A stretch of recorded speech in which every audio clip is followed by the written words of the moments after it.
Ce contenu vous est présenté par les partenaires de Terry Savelle Foy Ministries. Salut à tous, je m'appelle Cassidy et je suis vraiment ravie que vous soyez ici aujourd'hui. Si vous ne me connaissez pas, je suis la fille de Terry. Aujourd'hui, je vais vous parler de l'un des messages les plus puissants que ma mère ait jamais partagé. Nous allons examiner les 3 décisions les plus importantes à prendre pour commencer à vivre la vie que Dieu a prévue pour vous. Faites-moi confiance, c'est le genre de message qui peut tout changer. Alors si vous vous êtes déjà senti bloqué, découragé, incertain sur la suite à donner, cette vidéo est faite pour vous. Alors allons-y. Et je suis Terry Savelle Foy, votre pom-pom girl de rêve. Je veux vous parler de 3 décisions les plus importantes que vous devez prendre. Et je vous le dis gentiment, arrêtez de dire à vos amis vos projets et tout ce que vous faites. Je m'explique, mais d'abord laissez-moi vous raconter l'histoire de cet homme géant que j'ai rencontré à Seattle il y a quelques années. Je parlais lors d'une conférence et après j'adore faire des séances de dédicaces, rencontrer les gens, entendre leur histoire. J'aime tellement ça. Mais cet homme de grande taille s'est approché de moi avec les larmes coulant sur son visage et il m'a simplement demandé un câlin. J'étais comme « Oui, monsieur ». C'était un câlin si doux. Et nous avons pris une photo de groupe avec sa famille et avant qu'il reparte, sa fille est revenue en courant vers moi. Et elle m'a dit « Terry, tu ne sauras jamais ce que ce câlin et ce ministère signifient pour notre famille. » J'ai dit « Qu'est-ce que tu veux dire ?» Elle a dit « Mon père refusait d'aller à l'église pendant des années. » Elle a dit « Il était déprimé, alcoolique, presque suicidaire. Il voulait rien savoir de Dieu. » Elle m'a dit « Il est tombé sur une de vos vidéos YouTube et il a donné son cœur au Seigneur. Il a arrêté de boire. C'est une personne complètement différente. Il dit à toute sa famille « Terry est à Seattle ce week-end, il faut aller l'écouter. » Elle m'a dit « Il n'est pas seulement un fan, c'est un passionné de Jésus. » Maintenant, pourquoi est-ce que je vous raconte cette histoire? Parce qu'il y a des années, avant de vivre mes rêves, j'apprenais les habitudes de succès dans les coulisses. J'aime le dire comme ça. J'étais à une bifurcation sur la route où je prenais une décision pour ma destinée. Des choses comme est-ce que je vais divorcer de mon mariage misérable? Est-ce que je vais rester endettée et me contenter d'un salaire à l'autre? Est-ce que je vais me plaindre de mon corps mais ne rien faire pour ça? Est-ce que je vais stagner dans ma carrière comme je l'ai fait au cours des dernières 11 années? Ou est-ce que j'allais commencer à faire ce que les gens qui réussissent font derrière les portes closes, en privé, et voir où cela pourrait me mener?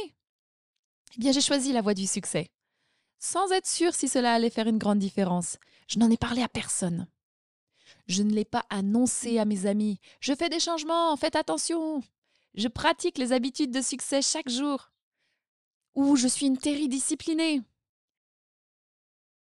Non, en fait, j'ai tout gardé entre moi et Dieu, parce que j'avais d'abord besoin de redevabilité envers moi-même. J'avais besoin de prouver que je pouvais tenir ma parole envers moi et envers Dieu. Vous m'avez probablement entendu dire qu'un jour, alors que je me rendais au travail en voiture, je pratiquais l'habitude privée qui est écouter des messages pendant mon trajet, au lieu d'utiliser mon temps de conduire pour appeler mon amie Teresa et me plaindre de la façon dont ma vie était si nulle. J'ai soudain entendu une déclaration qui m'a secouée. Un prédicateur disait « Quelqu'un dans le besoin attend de l'autre côté de votre obéissance. » Cette personne l'a dit 2 fois. Et l'audio s'est terminé. Quelqu'un dans le besoin attend de l'autre côté de votre obéissance. Eh bien, alors que ces mots se répétaient dans ma tête, avec mes mains, vous savez, sur le volant, mes yeux fixant simplement la route, devant moi, je me disais, est-ce que quelqu'un pourrait sérieusement attendre que je me ressaisisse? Y a-t-il quelqu'un qui s'attend à ce que je me lève plus tôt le matin? Que je lise, que je tienne un journal, que je me fixe des objectifs, que je fasse de l'exercice? Et je me disais, non, c'est ridicule. Et je suis arrivée au travail. Mais je continuais à entendre ces mots dans ma tête.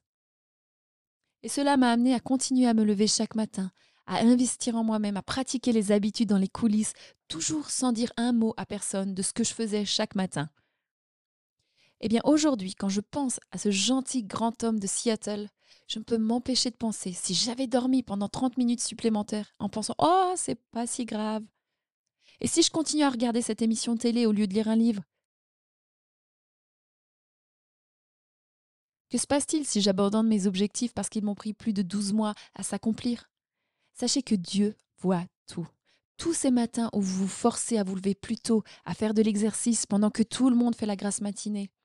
À chaque pause déjeuner, lorsque vous lisez un livre encourageant au lieu de perdre du temps à scroller les réseaux sociaux, vous vous préparez. Chaque fois que vous vous promenez en écoutant un podcast motivant, vous allez au-dessus de la moyenne. Cela vous prépare à la grandeur. Voyez, le temps de préparation n'est jamais du temps perdu. Ma question est la suivante. Qui pourrait vous attendre? Qui est de l'autre côté de votre décision de passer aux choses sérieuses derrière vos portes closes? Qui sera touché parce que vous avez découvert ce que j'appelle l'avantage de la solitude?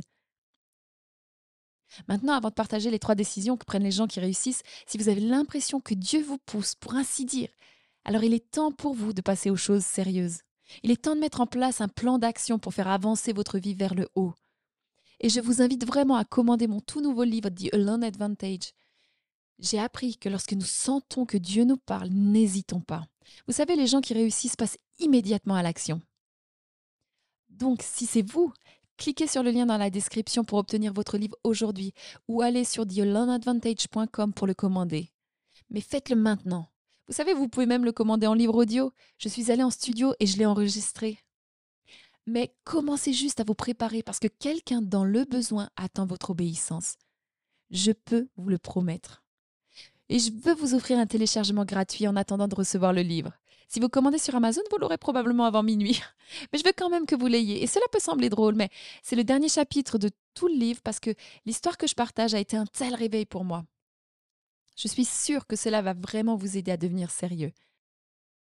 Il s'appelle Préparez votre avis de décès. Ne paniquez pas. Tout ce que vous avez à faire pour obtenir le chapitre 30 gratuitement, c'est de cliquer sur le lien dans la description et c'est mon cadeau pour vous. Je sais que ça peut paraître un peu effrayant, mais c'est tellement inspirant. Ok, 3 décisions que prennent les gens qui réussissent. Je peux m'empêcher de penser à l'actrice oscarisée Sarah Jessica Parker. Comment ses parents ont divorcé quand elle était très jeune. Elle a vécu dans la pauvreté, elle a grandi en portant des robes à 99 centimes.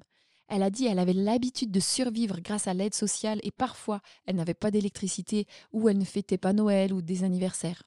Elle raconte que la compagnie téléphone appelait et disait nous arrêtons l'abonnement. Elle dit on était assez grand pour recevoir les appels ou regardant mes parents essayant de joindre les deux bouts. Elle a même dit qu'il n'y avait aucun moyen de cacher sa pauvreté. Eh bien, plutôt que de se concentrer sur tous les obstacles qui pouvaient l'empêcher de réaliser son rêve, elle a commencé à chercher des occasions de changer l'orientation de sa vie et en fin de compte, l'héritage de sa famille. Cette petite fille sans avantage ni faveur de son côté a pris la responsabilité de changer les choses. Elle s'est levée et est passée à l'action.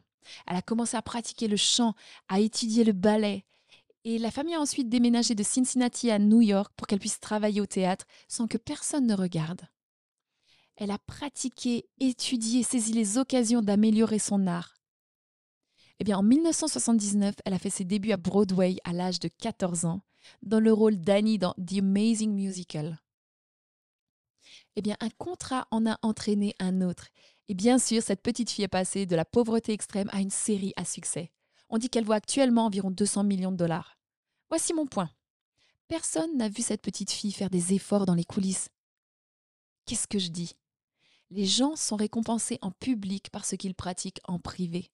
C'est l'avantage de la solitude. Les gens qui réussissent font toujours des choses qui les mettent mal à l'aise, qui les étirent, les forcent à grandir pour faire le lien avec les Écritures. Vous avez peut-être entendu l'histoire de la piscine de Bethséda à Jérusalem. C'était une piscine utilisée pour les bains rituels. Et c'était aussi là que les personnes aveugles, paralysées ou ayant d'autres handicaps s'y rendaient pour se soigner. Eh bien, la première personne à entrer dans l'eau après que l'ange ait agité l'eau était guérie. Je vous promets que j'arrive aux 3 décisions. Un jour, Jésus allait à la piscine et il a remarqué un homme qui était incapable de marcher depuis 38 ans. Quand Jésus l'a vu coucher là, voici ce que dit l'Écriture. Il lui a demandé « Veux-tu être guéri ?» Maintenant, pourquoi Jésus devait-il demander à un homme qui est clairement handicapé s'il veut guérir? Parce que l'homme était couché là depuis 38 ans. Digérez le chiffre, près de 4 décennies. Eh bien, il est dit que le malade a répondu « Je n'ai personne pour me mettre dans la piscine. Quand l'eau est remuée, quand j'essaie d'entrer, il y a une autre personne qui va plus vite que moi. » Maintenant, Joyce Meyer explique que sa réponse ressemblait clairement à de l'apitoiement sur lui-même. Il attendait que quelqu'un d'autre vienne à son secours et l'aide. Joyce le dit comme ça. En 38 ans, je pourrais au moins me faufiler jusqu'à la piscine, tomber dedans. Maintenant, en comparaison, ma question pour vous, et j'ai dû y répondre moi-même, c'est la suivante. Êtes-vous sûr de vouloir ce que vous dites, ce que vous voulez? Êtes-vous sûr de vouloir vous libérer de vos dettes? Êtes-vous sûr de vouloir perdre du poids? Êtes-vous sûr de vouloir cet emploi ou cette promotion, de démarrer l'entreprise, d'avoir votre propre ministère? Êtes-vous sûr de vouloir ouvrir un studio de danse, une garderie, un orphelinat, un restaurant? Parce que rien n'a changé en 5 ans, 10 ans, 17, 38 ans. En fait, écoutez la réponse de Jésus à cet homme qui attendait d'être guéri depuis si longtemps. Numéro 1, lève-toi. Numéro 2, prends ton lit. Et numéro 3, marche. Et il a guéri l'homme afin qu'il puisse le faire. Eh bien, je vais utiliser ces 3 commandements comme cadre pour ces décisions. Écoutez ça très vite. Numéro 1, levez-vous. En d'autres termes, personne ne peut le faire à votre place. Vous devez vous relever. Vous devez prendre la décision de ne pas attendre une année de plus, de vous apitoyer sur votre sort, de vous plaindre des conditions, d'attendre que quelqu'un vienne vous chercher. Numéro 2, prenez votre lit. Que cela signifie-t-il? Arrêtez de vous vautrer dans ce désordre, cet environnement, ces conditions dans lesquelles vous êtes couché.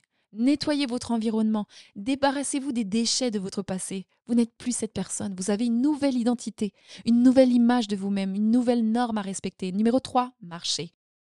Vous savez, marcher fait partie du langage corporel. Vous marchez différemment lorsque vous avez une vision. On ne traîne pas les pieds, on ne traîne pas la tête baissée, les bras croisés. C'est triste, mais je vais le mentionner rapidement. Mais si jamais, remarquez comment les sans-abri marchent. Ils marchent très lentement. Pourquoi? Parce qu'ils n'ont aucune vision de l'endroit où ils vont. J'ai entendu un expert en langage corporel le souligner et je n'essaye pas de les rabaisser. Je dis simplement que lorsque vous avez une vision, vous marchez plus vite, vous marchez différemment. Vous voyez, une personne qui a une vision, un but, un plan pour sa vie marche plus vite. Ils ont une destination en tête. Une personne qui marche se dirige quelque part. En comparaison, qu'est-ce que Jésus pourrait vous dire aujourd'hui? Levez-vous. Prenez votre musique, chantez. Levez-vous, prenez votre CV, obtenez l'emploi de vos rêves. Levez-vous, prenez votre passeport, partez en voyage. Levez-vous, prenez votre courage à deux mains, ouvrez votre entreprise. Levez-vous, relevez-vous, allez à la salle de sport. Levez-vous, prenez votre manuscrit et commencez à écrire ce livre. Les gens qui réussissent décident de se lever, de prendre leur lit et de marcher vers leurs rêves. J'espère que cela va vous inspirer aujourd'hui et je veux vraiment que vous fassiez ce changement, que vous preniez au sérieux votre vie, vos rêves et votre mission. Obtenez mon tout nouveau livre The Alone Advantage sur le site ou cliquez simplement sur le lien dans la description et commencez à agir dès aujourd'hui. Et je vous encourage à vivre vos rêves. Waouh, c'était tellement puissant. J'adore la façon dont ma mère nous pousse toujours à agir, car c'est vraiment à nous de le faire. C'est à nous de nous lever, d'agir et de commencer à avancer vers les rêves que Dieu a mis dans nos cœurs. Alors j'ai une question pour vous. Que devez-vous absolument récupérer aujourd'hui? Que ce soit votre journal, votre plan d'affaires, votre routine d'entraînement, partagez-le dans les commentaires. Et si ce message vous a inspiré, n'oubliez pas de liker cette vidéo, de vous abonner à la chaîne et d'activer la cloche de notification pour ne manquer aucun contenu qui peut changer votre vie. Oh, et avant de partir, n'oubliez pas de prendre un exemplaire du livre de ma mère, The Alone Advantage. Tout repose sur ce que font en coulisses les personnes qui réussissent pour se préparer à réaliser leurs rêves. Vous pouvez l'obtenir dès maintenant en cliquant sur le lien dans la description. Mais merci d'avoir passé ce temps avec moi aujourd'hui. Continuez à poursuivre vos rêves et à la prochaine. Rejoignez-nous pour vivre en direct la conférence des femmes iSing à Paris, en France, avec Terry Savelle-Foy. C'est le moment de grandir dans votre relation avec Dieu, d'acquérir les outils bibliques dont vous avez besoin pour vivre vos rêves, de vous libérer de vos limites et de faire de 2025 l'année la plus extraordinaire que vous ayez jamais vécue. Cette conférence est un rêve que Terry Savelle-Foy a depuis 15 ans et qui se réalise enfin. Rejoignez Terry et ses invités les 27 et 28 juin pour un week-end inoubliable qui vous inspirera et vous donnera les moyens d'atteindre le but que Dieu vous a donné au cœur de Paris. Rendez-vous sur france.terry.com pour vous inscrire dès aujourd'hui à la conférence pour femmes iSing. Ne manquez pas cet événement tant attendu pour des femmes remplies de foi et prêtes à vivre leurs rêves.